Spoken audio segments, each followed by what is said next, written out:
अवकल समीकरण के लिए दिए हुए प्रतिबंध को संतुष्ट करने वाला विशिष्ट हल ज्ञात कीजिए।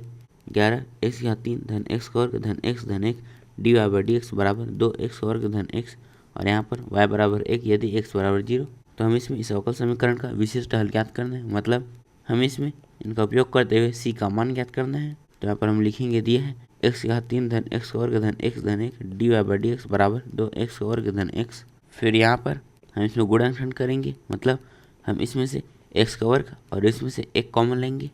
तो यहाँ पर x का वर्ग अंदर में x धन 1, फिर यहाँ पर धन 1, यहाँ पर x धन 1, फिर यहाँ पर dy/dx बराबर 2 x का वर्ग धन x। फिर यहाँ पर आ जाएगा x का वर्ग धन 1, फिर यहाँ पर x धन 1, यहाँ पर dy/dx बराबर 2 x का वर्ग धन x। तो इसमें भी x है, इसमें भी x है, इसीलिए हम इसे इस तरफ ले जाएंगे और dx को भी इस तरफ ले जाएंगे। तो से dy बराबर यहाँ पर 2x वर्ग धन x बटे x वर्ग धन 1 गुणा x धन 1, फिर यहाँ पर dx। तो यहाँ पर हमने y वाले को एक तरफ और x वाले को एक तरफ कर लिया, इसलिए अब हम इनका समाकलन करेंगे। तो यहाँ पर हम इसका सीधा समाकलन कर सकते हैं, लेकिन हम इसका समाकलन नहीं कर सकते, इसीलिए हम इसे पहले आंशिक भिन्न द्वारा हल करेंगे। तो यहाँ पर हम लिखेंगे माना 2x वर्ग धन x बटे x वर्ग धन 1 गुणा x धन 1 बराबर, यहाँ पर ये 2 है, इसलिए पहले हम इसे ax धन b के बटे में लिखेंगे, फिर हम इसे c के बटे में लिखेंगे। तो यहाँ पर हम इसे इस तरफ ले जाएंगे, तो यहाँ पर आ जाएगा 2x वर्ग धन x बराबर। तो जब हम इसे इस तरफ ले जाएंगे तो इसका इन सभी में गुणा होगा, तो पहले इसका इसमें गुणा होगा, तो इससे ये कट जाएगा, तो यहाँ बचेगा x धन 1 गुणा ax धन b। फिर इसका इसमें गुणा होगा, तो इससे ये कट जाएगा, तो यहाँ बचेगा धन x वर्ग धन 1 गुणा c। तो इनमें a b व c के मान को ज्ञात करेंगे। तो पहले हम c का मान ज्ञात करेंगे, तो उसके लिए हम इनको 0 बनाएंगे। तो यहाँ पर 1 है, तो अगर हम x की जगह में ऋण 1 रखेंगे तो इससे 1 कट जाएगा, तो यहाँ पर आएगा 0, फिर 0 का इनमें गुणा, तो यहाँ पर पूरे 0 हो जाएगा। तो यहाँ पर हम लिखेंगे x बराबर ऋण 1 पर, तो यहाँ पर आ जाएगा ऋण 1 का वर्ग, और ऋण 1 का वर्ग भी 1 ही होता है, तो यहाँ पर आ जाएगा 1, फिर हम 1 का 2 में गुणा करेंगे, तो यहाँ पर आ जाएगा 2, फिर यहाँ पर ऋण 1, फिर धन का ऋण 1 में गुणा करेंगे, तो यहाँ पर आ जाएगा 2 ऋण 1 बराबर, तो हम यहाँ पर ऋण 1 रखेंगे तो इससे 1 कट जाएगा, तो यहाँ पर 0, फिर 0 का इसमें गुणा, तो पूरे 0 हो जाएगा। फिर हम यहाँ पर ऋण 1 रखेंगे, तो यहाँ पर आ जाएगा ऋण 1 का वर्ग, और ऋण 1 का वर्ग भी 1 ही होता है, तो यहाँ पर आ जाएगा 1, फिर हम 1 में 1 जोड़ेंगे, तो यहाँ पर 2 गुणा c, फिर यहाँ पर 1 बराबर आ जाएगा 2c। फिर हम 2 को इस तरफ ले जाएंगे, तो यहाँ से c का मान आ जाएगा 1 बटे 2। तो यहाँ पर हमें c का मान मिल गया। तो अब हम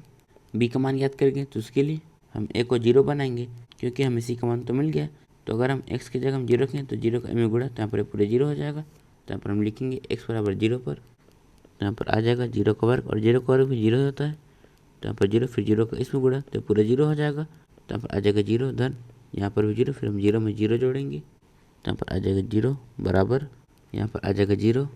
धन 1, फिर हम 0 में 1 जोड़ेंगे, तो यहाँ पर आ जाएगा 1, और 1 का इसमें गुणा, तो वापस यही मिल जाएगा। फिर यहाँ पर आ जाएगा 0, और 0 का ए में गुणा, तो यहाँ पर 0 हो जाएगा, फिर हम 0 में b जोड़ेंगे,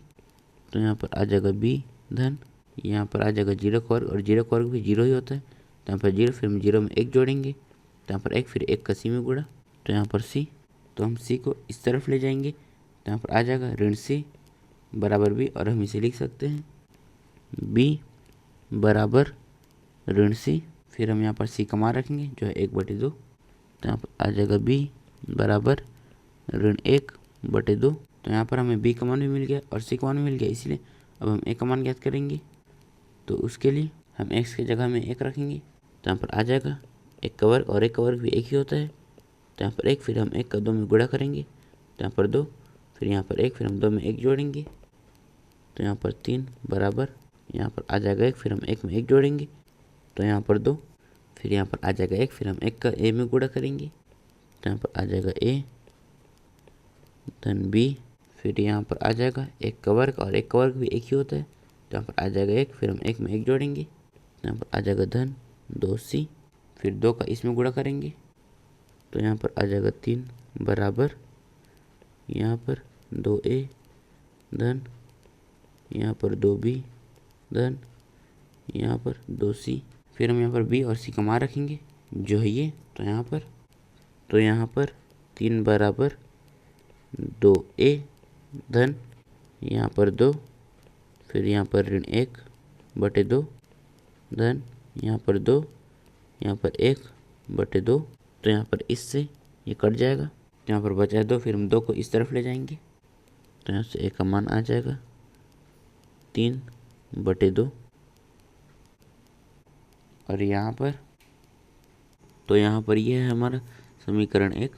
और यह है हमारा समीकरण 2। तो यहाँ पर हमें a b व c का मान मिल गया, तो हम इनके मान को समीकरण 2 में रखेंगे। तो यहाँ पर हम लिखेंगे समीकरण 2 में मान रखने पर यहाँ पर 2x वर्ग धन x बटे x वर्ग धन 1 गुणा x धन 1 बराबर, हम यहाँ पर a का मान रखेंगे जो है ये, तो यहाँ पर आ जाएगा 3 बटे 2x, फिर हम यहाँ पर b का मान रखेंगे जो है ये, तो यहाँ पर आ जाएगा ऋण 1 बटे 2 बटे यहाँ पर x वर्ग धन 1, फिर हम यहाँ पर c का मान रखेंगे जो ये, तो यहाँ पर आ जाएगा धन 1 बटे 2 बटे x धन 1, और यहाँ पर ये है हमारा समीकरण 3। तो अब हम समीकरण 3 के मान को समीकरण 1 में रखेंगे, तो यहाँ पर हम लिखेंगे समीकरण 3 समान समीकरण 1 में रखने पर, तो यहाँ पर समाकलन dy बराबर यहाँ पर समाकलन हम इसके जगह में इसे लिखेंगे। तो पहले हम इसमें से 1 बटे 2 कॉमन लेंगे, तो यहाँ पर आ जाएगा 1 बटे 2, फिर अंदर बचेगा 3x ऋण 1 बटे x वर्ग धन 1, फिर हम 1 बटे 2 को अलग से लिखेंगे, तो यहाँ पर आ जाएगा धन 1 बटे 2 गुणा 1 बटे x धन 1 यहाँ पर dx। तो यहाँ से समाकलन dy बराबर हम इसमें से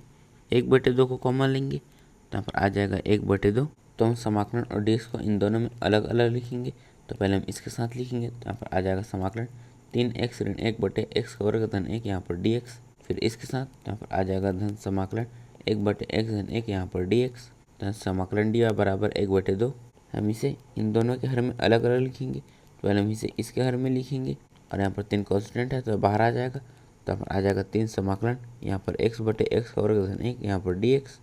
फिर इसे इसके बटे में, तो यहाँ पर आ जाएगा ऋण समाकलन 1 बटे x वर्ग धन 1 यहाँ पर dx, फिर यहाँ पर धन समाकलन 1 बटे x धन 1 यहाँ पर dx। तो यहाँ पर हम इसका समाकलन कर सकते हैं, इसका कर सकते हैं और इसका कर सकते हैं, लेकिन हम अभी इसका समाकलन नहीं कर सकते, इसलिए हम केवल प्रथम समाकलन में ही x वर्ग धन 1 को t मानेंगे, फिर हम इसका अवकलन करेंगे, तो यहाँ पर आ जाएगा 2x धन 1 का अवकलन वो हो जाएगा 0, फिर हम 2x में इसे जोड़ेंगे, तो यहाँ पर 2x बराबर यहाँ पर dt बाई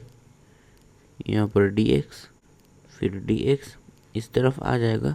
और 2 इस तरफ चले जाएगा,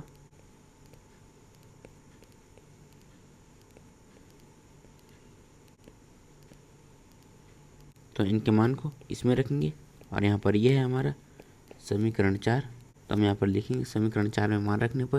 यहाँ पर समाकलन dy बराबर 1 बटे 2, यहाँ पर 3 समाकलन हमने इसे t माना है तो हम इसके जगह में t लिखेंगे, तो यहाँ पर 1 बटे यहाँ पर t, और यहाँ पर x dx बराबर dt बटे 2 है, तो हम इसके जगह में इसे लिखेंगे, तो यहाँ पर गुणा में आ जाएगा dt बटे 2, और यहाँ पर 2 कांस्टेंट है तो बाहर आ जाएगा, तो यहाँ पर बटे में 2, फिर यहाँ पर dt, फिर यहाँ पर ऋण समाकलन 1 बटे x वर्ग धन 1 यहाँ पर dx, धन समाकलन 1 बटे x धन 1 यहाँ पर dx। तो यहाँ पर हम इनका समाकलन करेंगे, तो पहले इसका समाकलन करेंगे, तो यहाँ पर आ जाएगा y बराबर 1 बटे 2, फिर यहाँ पर 3 बटे 2, हम इसका समाकलन करेंगे, तो यहाँ पर आ जाएगा log t, फिर हम इसका समाकलन करेंगे, और यहाँ पर यह 1 बटे 1 धन x का वर्ग, तो जब हम 1 बटे 1 धन x का वर्ग समाकलन करते हैं तो वो होता है 10 इनवर्स x, फिर हम इसका समाकलन करेंगे, तो यहाँ पर आ जाएगा धन यहाँ पर log x धन 1, फिर हम x धन 1 का बटे में अवकलन करेंगे, तो यहाँ पर आ जाएगा 1 धन 0, फिर हम 1 में 0 जोड़ेंगे, तो बटे में आ जाएगा 1, और log x धन 1 बटे 1 को हम सिर्फ log x धन 1 भी लिख सकते हैं, फिर यहाँ पर धन c, तो यहाँ से y बराबर हम 1/2 का इसमें गुणा करेंगे, तो पहले हम इसका इसमें गुणा करेंगे, तो 2 का 2 में गुणा होगा, तो यहाँ पर आ जाएगा 3/4। फिर हम यहाँ पर टी का मान रखेंगे जो है ये, तो यहाँ पर आ जाएगा log x का वर्ग धन 1। फिर इसका इसमें और इसका इसमें गुणा करेंगे, तो यहाँ पर ऋण 1/2। फिर यहाँ पर 10 इनवर्स x धन 1/2। यहाँ पर log x धन 1 धन c। यहाँ पर हमने व्यापक हल तो ज्ञात कर लिया, तो हम विशिष्ट हल ज्ञात करेंगे, तो उसके लिए हम यहाँ पर y और x का मान रखेंगे, और यहाँ पर y का मान है 1 और x का मान है 0। तो यहाँ पर हम लिखेंगे y बराबर 1 और x बराबर 0 रखने पर, तो यहाँ पर आ जाएगा 1 बराबर यहाँ पर 3/4। यहाँ पर आ जाएगा 0 का वर्ग, और हम 0 का वर्ग करेंगे तो यहाँ पर आ जाएगा 0। फिर हम 0 में 1 जोड़ेंगे तो यहाँ पर आ जाएगा 1, तो यहाँ बचेगा log 1। तो यहाँ पर आ जाएगा log 1 ऋण 1/2। यहाँ पर आ जाएगा 10 इनवर्स यहाँ पर 0 धन 1/2। यहाँ पर आ जाएगा log, हम यहाँ पर 0 रखेंगे, फिर हम 0 में 1 जोड़ेंगे तो यहाँ पर आ जाएगा 1, तो यहाँ पर 1 धन c। तो यहाँ पर 1 बराबर log 1 का मान होता है 0, तो यहाँ पर आ जाएगा 0। फिर हम 0 का इसमें गुणा करेंगे तो ये पूरा 0 हो जाएगा, तो यहाँ पर आ जाएगा 0 ऋण, और 10 इनवर्स 0 का मान भी 0 ही होता है, और हम 0 का इसमें गुणा करेंगे तो यहाँ पर भी पूरा 0 हो जाएगा। तो यहाँ पर आ जाएगा 0 धन, यहाँ पर इसका मान भी 0 ही था, फिर 0 का इसमें गुणा तो ये पूरा 0 हो जाएगा। तो यहाँ पर आ जाएगा 0 धन c। तो हम 0 में 0 जोड़ेंगे तो यहाँ पर आ जाएगा 0। फिर हम 0 में 0 घटाएंगे तो यहाँ पर फिर से आ जाएगा 0। फिर हम 0 में c जोड़ेंगे तो यहाँ पर आ जाएगा c। तो c का मान आ गया है 1, तो यहाँ पर c बराबर आ जाएगा 1। तो यहाँ पर ये है हमारा समीकरण 5।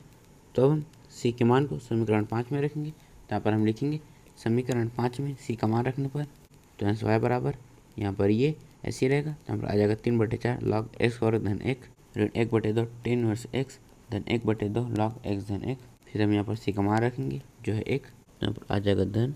1। तो यहाँ से y बराबर 3/4 log x वर्ग धन 1। फिर हम इसे पहले लिखेंगे तो यहाँ पर आ जाएगा धन 1/2 log x धन 1। फिर यहाँ पर ऋण 1/2 10 इनवर्स x धन 1। तो यहाँ पर y बराबर हम इसमें से 1/4 कॉमन लेंगे, तो यहाँ पर 1/4, यहाँ पर 3, यहाँ पर आ जाएगा log x का वर्ग धन 1 धन, हम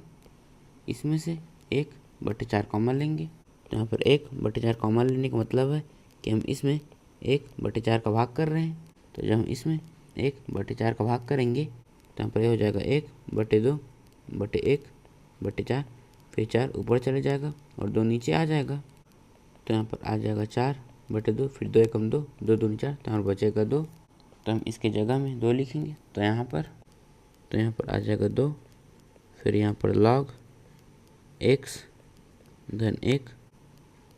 फिर यहाँ पर ऋण 1/2 10 इनवर्स x धन 1। तो यहाँ से y बराबर 1/4, यहाँ पर log के सामने में 3 है, और log की प्रॉपर्टी के हिसाब से जो भी log के सामने में रहता है हम उसे घात में ले जा सकते हैं। तो यहाँ पर हम 3 को इसके घात में लिखेंगे और हम 2 को इसके घात में लिखेंगे, तो यहाँ पर आ जाएगा log x का वर्ग धन 1 पूरे की घात 3 धन, यहाँ पर आ जाएगा log x धन 1 पूरे का वर्ग। फिर यहाँ पर ऋण 1/2 10 इनवर्स x धन 1। तो यहाँ से y बराबर 1/4, हम इसमें log m plus log n का सूत्र लगाएंगे जो होता है log m गुणा n, और यहाँ पर यह है m और यह है n, लेकिन हम इसे पहले लिखेंगे, तो यहाँ पर आ जाएगा log x धन 1 पूरे का वर्ग गुणा यहाँ पर x का वर्ग धन 1 पूरे की घात 3 ऋण 1/2, यहाँ पर 10 इनवर्स x धन 1। तो यहाँ पर हमारा विशिष्ट हल है y बराबर 1/4 log x धन 1 पूरे का वर्ग गुणा x का वर्ग धन 1 पूरे की घात 3 ऋण 1/2 10 इनवर्स x धन 1।